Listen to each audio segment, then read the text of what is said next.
heard it. That is so cool. I wanted to show you guys what this looks like from the wedge perspective. So this was included in the kit, and you'll see that my door is right here. And if I were to stand right in front of the door and look over there, if the doorbell was facing out this way, it would not actually get the people standing in front of the door. So I would recommend this wedge right here to actually install this.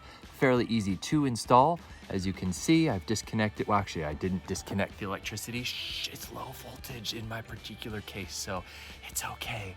And I also followed the instructions on the app to bridge the gap between the two terminals on the doorbell, which was rather curious. I've never seen that before, but let's go ahead and install the back plate now, and then the doorbell itself. There's the wedge in position. Now, with the back plate now installed onto the wedge, this is rather curious and unique to Wyze. I've installed many doorbell cameras in my life, and they actually give you an extension. So this little guy comes with the Wyze doorbell, and we are going to connect it to the existing little wires using their included wire nuts. What's so nice about this is most people's doorbell wires are kind of maxed out. See how little bit is protruding out? So that's really quite wonderful that they give you these extensions. Thank you, Wyze.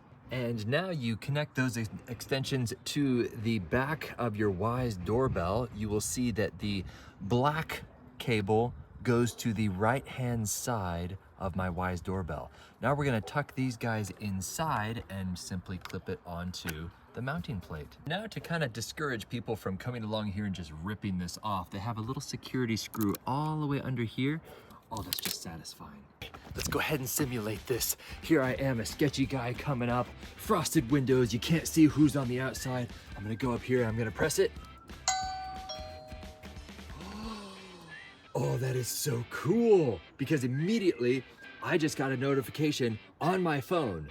Oh, that is just so darn cool.